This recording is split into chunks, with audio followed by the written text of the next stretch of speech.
അല്ലാഹു സുബ്ഹാനഹു വ തആല അവന്റെ സൃഷ്ടികളും ദാസന്മാരുമായ നമ്മളോട് അവൻ ചെയ്തു തന്ന അനുഗ്രഹങ്ങളെ വർണ്ണിക്കുകയാണ്. നമ്മൾ അനുഭവിച്ചുകൊണ്ടിരിക്കുന്നതൊക്കെ ഒന്നും വ്യത്യാസമില്ല.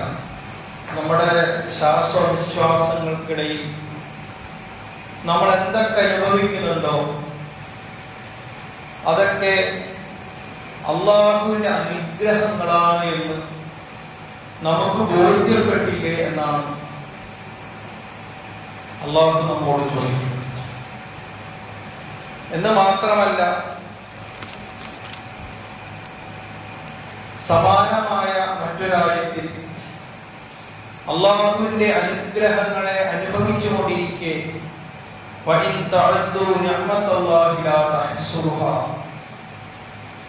എണ്ണമറ്റ എണ്ണിക്കണക്കാക്കാൻ പറ്റാത്ത അനുഗ്രഹങ്ങൾ നമ്മൾ ആസ്വദിച്ചു കൊണ്ടിരിക്കുമ്പോഴും ഇന്നൽ ഇൻസാന ലളൂമുൻ കഫാർ, നമ്മൾ തികഞ്ഞ അക്രമിയും നന്ദി കെട്ടവരുമായിക്കൊണ്ട് അവന്റെ അനുഗ്രഹങ്ങളെ നമ്മൾ വിസ്മരിക്കുകയാണ് ചെയ്തുകൊണ്ടിരിക്കുന്നത്. കുറച്ചുകൂടി മനോഹരമായിട്ട് അള്ളാഹുവിന്റെ അനുഗ്രഹത്തെ ഖുർആനിനെ വരച്ചു കാണിക്കുന്നു. വലൗ അന്നമാ ഫിൽ അർളി മിൻ ശജറത്തിൻ അഖ്ലാമുൻ വൽ ബഹ്റു യമുദ്ദുഹു മിൻ ബഅദിഹി സബഅതു അബുഹുരി മാ നഫിദത് കലിമാതുല്ലാഹ് ഇന്നല്ലാഹ അസീസുൻ ഹകീം. ഈ ഭൂമിയിലുള്ള മരങ്ങളുണ്ടല്ലോ, ആ മരങ്ങളൊക്കെ ചില്ല ചില്ല മുറിച്ച് അതിങ്ങനെ പേനയാക്കിയിട്ട് മാറ്റുക. ഭൂമിയെ ചുറ്റിപ്പറ്റി നിൽക്കുന്ന സമുദ്രങ്ങളുണ്ടല്ലോ, ഈ സമുദ്രങ്ങളെയൊക്കെ മഷിയാക്കി മാറ്റുക. അങ്ങനെ നിങ്ങളൊന്ന് സങ്കല്പിച്ചു നോക്കുക. ഇനി പോരാന്നുണ്ടെങ്കിൽ, ഇപ്പൊ ഉള്ള സമുദ്രങ്ങൾ പോരാന്നുണ്ടെങ്കിൽ 7 സമുദ്രങ്ങളും കൂടെ നിങ്ങളുടെ കൂടെ കൂട്ടിക്കോ.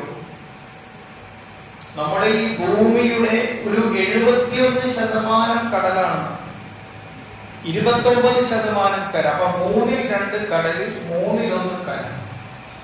അപ്പൊ ഈ ഭൂമിയിലെ കടലും മരങ്ങളും ഒക്കെ ചേർത്തുകൊണ്ട് മഷിയും പേനയും ഒക്കെ ആക്കിക്കൊണ്ട് അള്ളാഹുവിന്റെ അനുഗ്രഹങ്ങളെ കുറിച്ച് നിങ്ങൾ എഴുതാൻ തുനിഞ്ഞാൽ തന്നെ അത് എഴുതി തീരൂല എന്നാണ് അല്ലാഹു സുബ്ഹാനഹു വ തആല നമ്മുടെ ഏറ്റവും നിസ്സാരമായ അനുഗ്രഹങ്ങളെ തന്നെ മുന്നിൽ വെച്ചുകൊണ്ട് അല്ലാഹു പറയും. നമ്മൾ ഈ കുമ്പളക്കടപ്പുറത്തുള്ള കടൽ തീരത്തുള്ള മണൽത്തരികൾ നമുക്ക് എണ്ണി തീർക്കാൻ പറ്റുള്ളൂ. പിന്നെയല്ലേ ഈ ഭൂമിയിലുള്ള മുഴുവൻ മരങ്ങളും പേനകളും ഒക്കെ എടുത്തു വെച്ചുകൊണ്ട് നമ്മൾ അല്ലാഹുവിന്റെ അനുഗ്രഹങ്ങൾ എണ്ണി എണ്ണാൻ നോക്കിയാൽ നടക്കൂല എന്നാണ് പറയുന്നത്. ഈ അനുഗ്രഹങ്ങളോട് മനുഷ്യൻ വിമുഖത കാട്ടുന്നു, നന്ദികേട് കാട്ടുന്നു. ഇതിനിടയിൽ ഒരു വിഭാഗത്തെ അള്ളാഹു പരിചയപ്പെടുത്തുന്നുണ്ട്. ആരാണവർ? നന്ദിയുള്ളവർ. നന്ദിയോട് കൂടിയിട്ട് അള്ളാഹുവിന്റെ അനുഗ്രഹങ്ങളെ ഓർക്കുന്നവർ.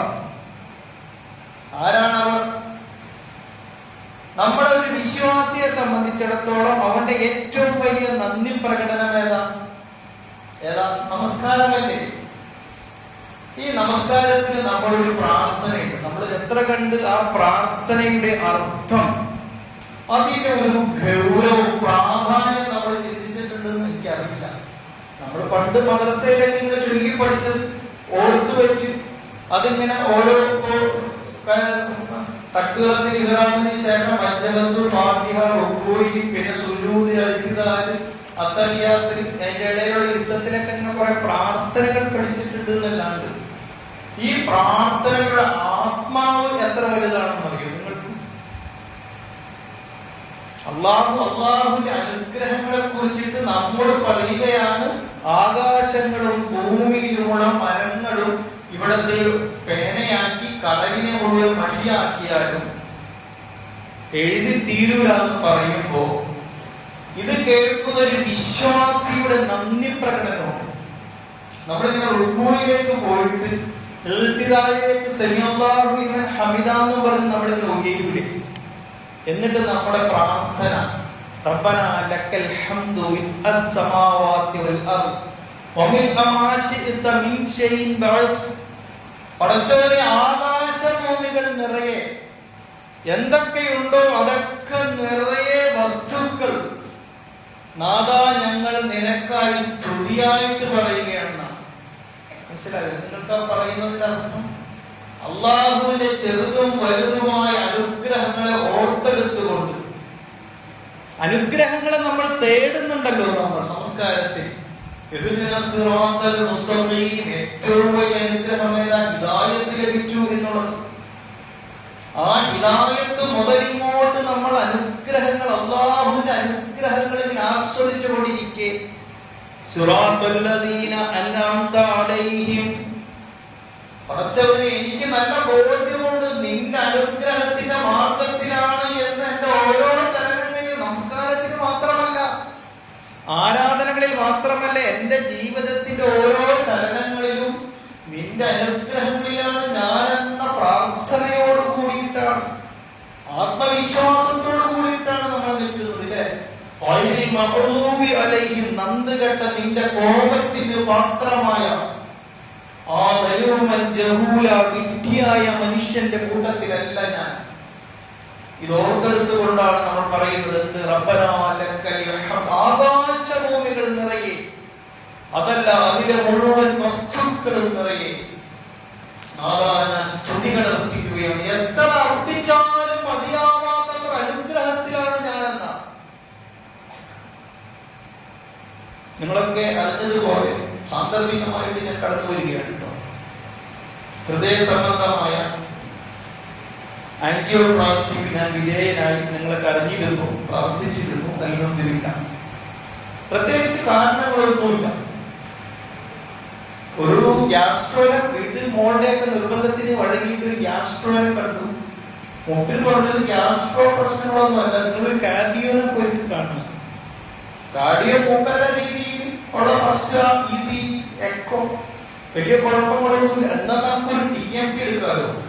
അത്യാവശ്യം ഹാർട്ടിന് പ്രശ്നങ്ങളൊക്കെ ഉള്ളവർക്ക് TMT ആ ഓട്ടത്തിൽ കാണുന്നതാണ്. TMT ECG TMT വെച്ചു. കറക്റ്റ് ഓട്ടത്തിൽ ഹാർട്ടിന്റെ എല്ലാ പൾസുകളും കറക്റ്റ് അറിയുന്നു. അതിനെ ഏറെക്കുറെ ഫുൾ സ്പീഡിൽ ഓവർകം ചെയ്യുന്നു.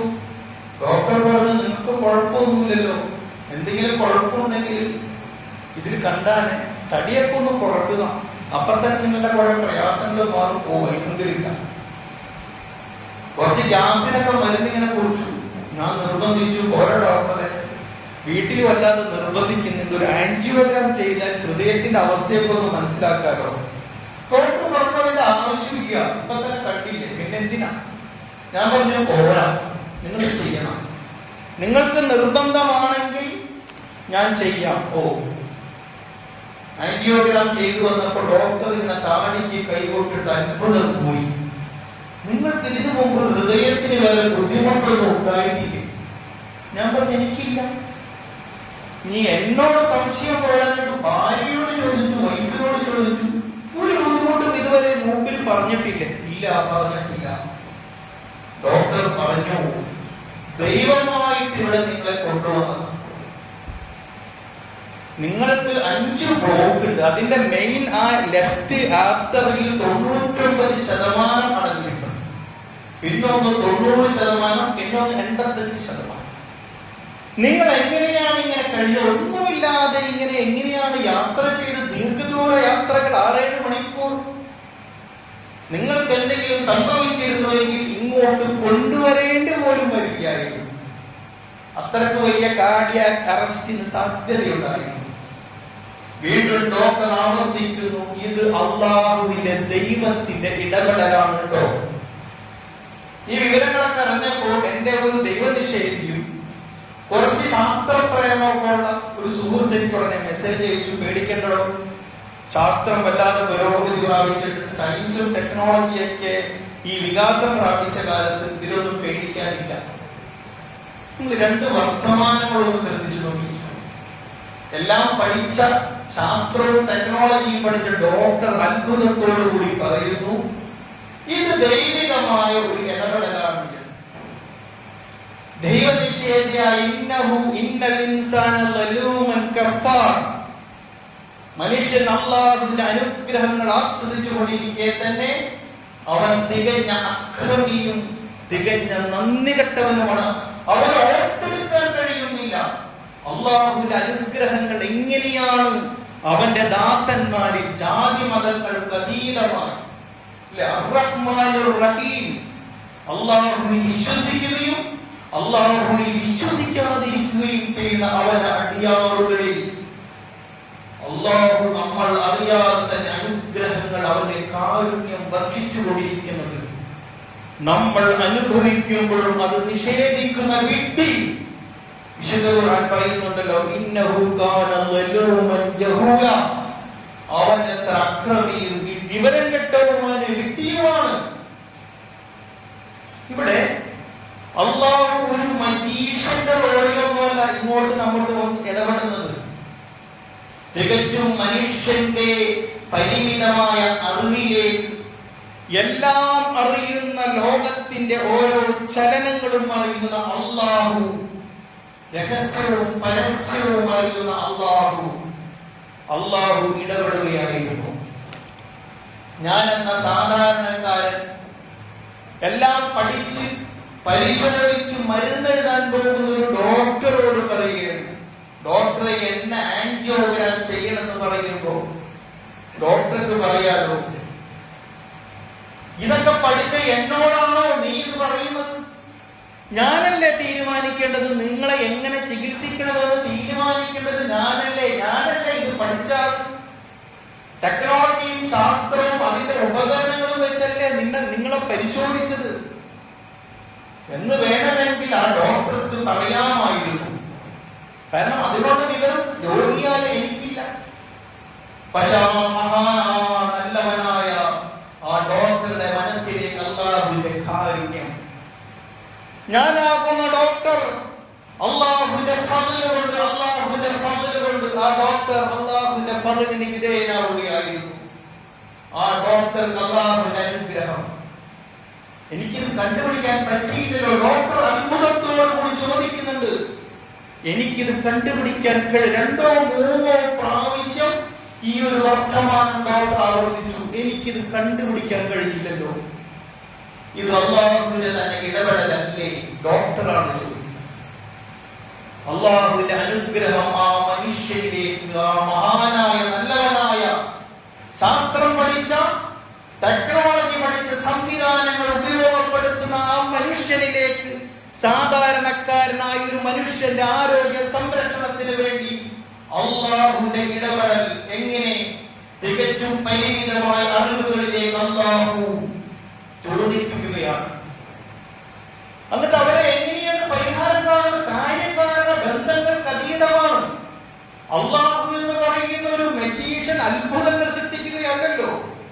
കാര്യകാരണ ബന്ധങ്ങളിലൂടെ അല്ലാഹു പരിഹാരം നമുക്ക് നൽകുകയായിരുന്നു. ആൻജിയോഗ്രാഫിയുടെ കണ്ടു, ഡോക്ടർ അത് നോക്കുന്നു. ആൻജിയോപ്ലാസ്റ്റി എന്ന സംവിധാനം സയൻസിന്റെ ടെക്നോളജിയുടെ സംവിധാനത്തിലൂടെ ഒരു ഡോക്ടർ അത് ചെയ്യുമ്പോ നിങ്ങൾ പറയൂ, നമ്മുടെ പരിമിതമായ അറിവുകളിലേക്ക് അല്ലാഹു കടന്നു വരികയല്ലേ ചെയ്യുന്നത്? എന്റെ കൂട്ടത്തിലിരിക്കുന്ന മാന്യ ശ്രോതാക്കളിൽ പലരുമില്ലേ ഇതുപോലെ അനുഭവങ്ങൾ കൈവിട്ടുപോയി എന്നിടത്ത് ഐസിയുവിലും ഒരുപോലെ തന്നെ വെന്റിലേറ്ററിലുമായവർ, കോമാ സ്റ്റേജിലേക്ക് ഒരുപക്ഷെ ഇനിയുള്ള ആയുസ് കാലക്കാലം മുഴുവൻ കോമാ സ്റ്റേജിൽ നീണ്ടു നിവർന്ന് മലർന്നു കിടക്കേണ്ട അവസ്ഥയിൽ നിന്ന് നമ്മുടെ മുമ്പിൽ ഇരിപ്പില്ലേ സ്ട്രോക്ക് വന്നവർ, തലയിൽ ബ്ലോക്ക് വന്നവരല്ലേ, നമ്മുടെ തലച്ചോറിന്റെ ഒക്കെ രക്തം നിലച്ചുപോയവരുടെ അവസ്ഥ ഒന്ന് ആലോചിച്ച് നോക്കി. ആക്സിഡന്റ് വന്നവർ എന്റെ മുമ്പിൽ ഇരിപ്പില്ലേ, നമ്മളില്ലേ? ചെറിയൊരു പരിക്കൽ വന്നത് അല്ലാഹു കരുത്ത് നിർത്തുകയായിരുന്നു. വേണമെങ്കിൽ വാഹനങ്ങൾ വന്ന് ഇടിച്ചു ഇതൊക്കെ ചിലപ്പോൾ കൈക്ക് ചെറിയൊരു ഫ്രാക്ചർ വേണമെങ്കിൽ ആ വണ്ടി നമ്മുടെ മേത്തും കൂടെ അങ്ങനെ സംഭവിക്കുന്നില്ല, ദേഹത്തും കൂടെ ശരീരത്തിലൂടെ കടന്നു കയറുന്നില്ലേ? ഇങ്ങനെ നമ്മുടെ ജീവിതത്തിൽ നമ്മൾ അനുഭവിച്ചു കൊണ്ടിരിക്കുന്ന എന്തോരം അനുഗ്രഹങ്ങളാണ് സഹോദരന്മാരെ. നമ്മളൊരു നമ്മൾ തുമ്മലുണ്ടല്ലോ, ആ തുമ്മുമ്പോ പോലും നമ്മുടെ ഹൃദയം എത്രയോ ഒരു സെക്കൻഡിന്റെ അളവിൽ നിശ്ചലമാക്കി പോകുന്നുണ്ട് എന്നാണ്. അവിടെയാണ് അൽഹംദുലില്ലാഹ് എന്ന് നമ്മൾ പറയുന്നത്. നമ്മുടെ ഹൃദയമാകാനം നിലച്ചു പോയാൽ,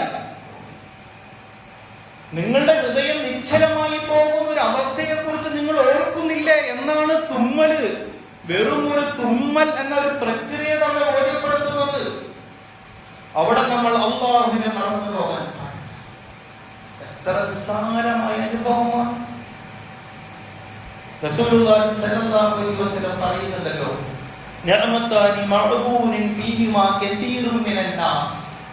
ജനങ്ങൾ വഞ്ചിതരായി പോകുന്ന, അശ്രദ്ധമായി പോകുന്ന അല്ലാഹുവിന്റെ രണ്ട് അതിമഹത്തായ അനുഗ്രഹങ്ങളുണ്ട് എന്നാണ്. ഏതൊക്കെയാണെന്നറിയോ?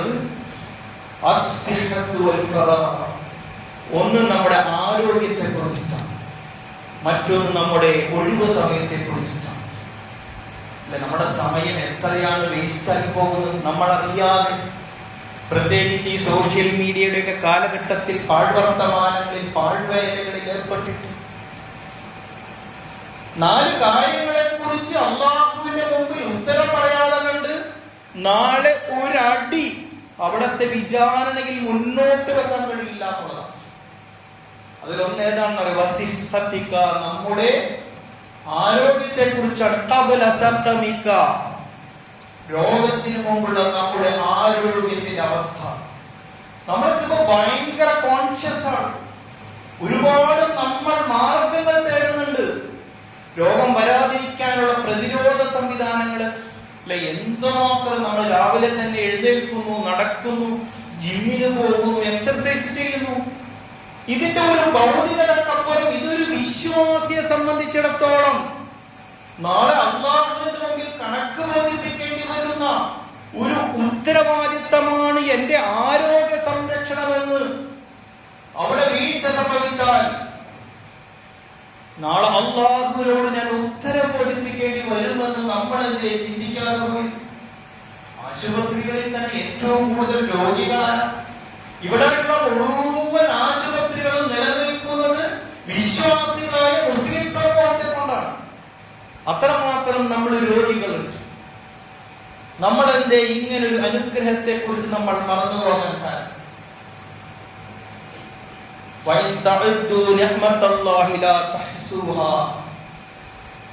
അള്ളാഹുവിന്റെ അനുഗ്രഹത്തെ ഒരിക്കലും നമുക്ക് എണ്ണിക്കണക്കാക്കാൻ കഴിയില്ല കേട്ടോ.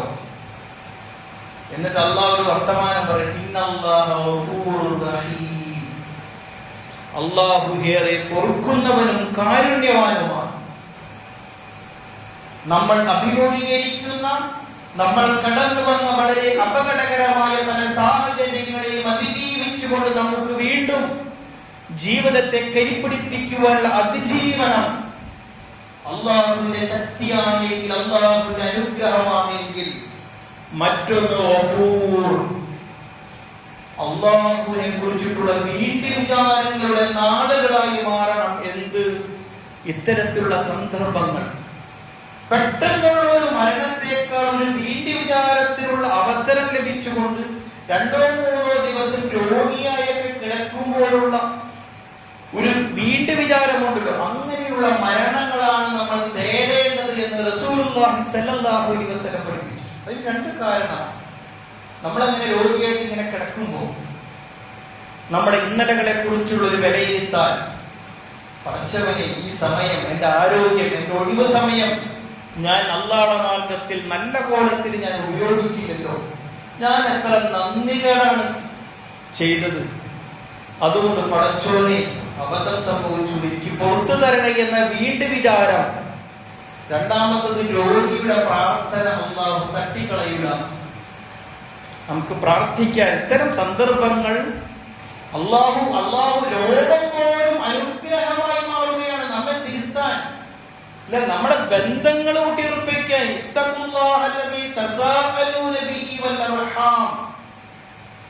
അള്ളാഹുവിന്റെ ഏറ്റവും വലിയ കാരുണ്യമേത, റഹ്മത്തേത, നമ്മുടെ ബന്ധങ്ങൾ, പരസ്പരമുള്ള ബന്ധങ്ങൾ. ഈ ബന്ധങ്ങളിൽ നമ്മുടെ പല കാരണങ്ങളാൽ, മനുഷ്യ സഹജമായ പല കാരണങ്ങളാൽ നമുക്ക് ബന്ധങ്ങളിൽ വിള്ളലുകൾ, വിടവുകൾ സംഭവിച്ചിട്ടുണ്ട്. ശിഥിലമായ ബന്ധങ്ങൾ പലരും തമ്മിൽ, ഉറ്റവർ, ഉടയവർ, അടുത്തവർ. ഇത്തരം സന്ദർഭങ്ങളെ വിലയിരുത്താൻ, മടങ്ങി വരാൻ അല്ലേ പലരും നമുക്കൊക്കെ അബദ്ധം പറ്റുന്ന ഒരു സംഗതി ഉണ്ട്. വല്ലാതെ പിണങ്ങിയൊക്കെ കഴിയായിരിക്കും, യാതൊരു ബന്ധവുമില്ല, കാണുമ്പോൾ മുഖം തിരിഞ്ഞ് നടക്കുന്നവർ.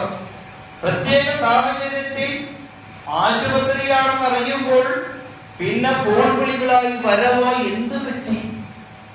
ഇങ്ങനെ ഒരു അവസരത്തിന് നമ്മൾ കാത്തു നിൽക്കേണ്ടതുണ്ട്. അങ്ങനെ ഒരു അവസരത്തിന് അന്വേഷിക്കാനും അതുപോലെ വന്ന് കാണാനും സാധിക്കാതെ വന്നതുകൊണ്ട് അദ്ദേഹം മരണപ്പെട്ടു പോയിരുന്നെങ്കിലോ? നിങ്ങൾ ഓർത്തു നോക്കൂ. നമ്മളൊക്കെ മനുഷ്യ സഹജമായി ജ്യേഷ്ഠനന്മാർ, സഹോദരന്മാർ, സഹോദരിമാർ, കൂട്ടുകാർ, സ്വാഭാവിക മനുഷ്യ സഹജം. നമുക്കതൊന്നും ഉണ്ടാവൂല എന്നൊന്നും പറയാൻ പറ്റില്ല. നമ്മളോടൊപ്പം പലതും ഉണ്ടാവും. നമ്മൾ മാറ്റിവെക്കുകയാണ്. അവസാനമുള്ള ഐസിയുവിന് പിന്നെ വീഡിയോ കോളുകൾ ഒന്ന് കാണണം.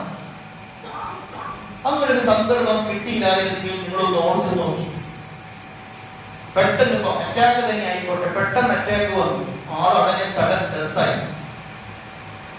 നാളെ അള്ളാഹുവിന്റെ മുമ്പിൽ നമ്മൾ എന്ത് സമാധാനമാണ് ഓർമ്മിക്കുക. അപ്പൊ നമുക്ക് തിരുത്താൻ, മനസ്സിലാക്കാൻ ഇത്തരം സന്ദർഭങ്ങൾ പരസ്പരം തർക്കിച്ചും അകന്നും കഴിയുന്നതിന് പകരം നമ്മളെ വിലയിരുത്തുവാൻ, വീണ്ടും വിചാരത്തിന്റെ നാളുകളാക്കി മാറ്റുവാൻ നമുക്ക് കഴിയേണ്ടതുണ്ട്. ചെറുതും വലുതുമായ ഓരോ അനുഗ്രഹങ്ങൾ നമ്മൾ രക്ഷപ്പെട്ടു, വളരെ നേരോ എസ്കേപ്പ്, വളരെ പെട്ടെന്ന്, അത്ഭുതമാണ്. ചില രക്ഷപ്പെടലുകൾ അള്ളാഹുവിന്റെ ഇടപെടലുകളാണ്, അള്ളാഹു തോന്നിപ്പിക്കുന്നതാണ്. സാമ്പത്തിക വിഷയത്തിലാകട്ടെ, കുടുംബ വിഷയത്തിലാകട്ടെ, ആരോഗ്യ വിഷയങ്ങളിലാകട്ടെ, എല്ലാത്തിലും, ജീവിതത്തിന്റെ എല്ലാ മേഖലകളിലും അള്ളാഹുവിന്റെ ഇടപെടലും അള്ളാഹുവിന്റെ കരുതലും ഒരു തന്റെ അടിയാറിനെ പറ്റിയിട്ടുള്ള ജാഗ്രതയും അള്ളാഹു നമ്മെ നിലനിർത്തിക്കൊള്ളുന്നു. ഇത് അവന്റെ അനുഗ്രഹമാണ് നമുക്ക് നൽകിയ. എന്തിനാണത്? നമ്മൾ അള്ളാഹുവിനോട് നന്ദിയുള്ളവരായിട്ട് മാറണം. അവിടെ നമ്മൾ ധിക്കാരിയും അക്രമിയും വിഡ്ഢിയും നിഷേധിയും നന്ദി കെട്ടവനുമായി മാറരുത്. അള്ളാഹു നമ്മെ അനുഗ്രഹിക്കുമാറാകട്ടെ. അള്ളാഹുവിന്റെ അനുഗ്രഹങ്ങൾ ആസ്വദിക്കുമ്പോൾ പോലും അവന്റെ നന്ദി കെട്ടവരാ ദാസന്മാരാകാതെ കണ്ട് നന്ദിയുള്ള ദാസന്മാരായിട്ട് മാറുവാൻ അള്ളാഹു നമ്മെ അനുഗ്രഹിക്കുമാറാകട്ടെ. കഴിഞ്ഞ കുറച്ച് ദിവസങ്ങൾ അള്ളാഹുവിന്റെ അനുഗ്രഹങ്ങൾ ആസ്വദിച്ച, വീണ്ടും വിചാരങ്ങളുടെ, തിരുത്തലുകളുടെ, അതിജീവനങ്ങളുടെ കുറച്ച് ദിവസങ്ങളായിരുന്നു. അൽഹംദുലില്ലാഹ്, ആ ദൈവികാനുഗ്രഹത്തിന്റെ ജീവിതാനുഭവം ഞാൻ നിങ്ങളോട് പങ്കുവെക്കുമ്പോൾ ഇത്തരത്തിലുള്ള അനുഭവങ്ങൾ നിങ്ങളിൽ തന്നെ പലരും അനുഭവിച്ചവരാണ് എന്ന് ഞാൻ വിശ്വസിക്കുന്നു. തീർച്ചയായിട്ടും നമ്മളൊക്കെ അള്ളാഹുവിന്റെ ഓരോ അനുഗ്രഹങ്ങളിലും നമ്മൾ നന്ദിയുള്ളവരായി മാറണം. നിങ്ങളുടെ എല്ലാം അകമഴിഞ്ഞ പ്രാർത്ഥനകൾക്ക് ഫലസിദ്ധി ഉണ്ടായി. അള്ളാഹുവിനോട് പ്രത്യേകം ശുക്ർ രേഖപ്പെടുത്തുന്നു. നമ്മുടെ എല്ലാവരുടെയും പ്രാർത്ഥനകൾക്ക് അള്ളാഹു അർഹമായ പ്രതിഫലം നൽകി അള്ളാഹു നമ്മെ അനുഗ്രഹിക്കുമാറാകട്ടെ. ജസാക്കുമുല്ലാഹു ഖൈർ വൽഹംദുലില്ലാഹ് വഅഖൂലു ഖൗലി ഹാദാ വസ്തഗ്ഫിറുല്ലാഹ ലക്കും.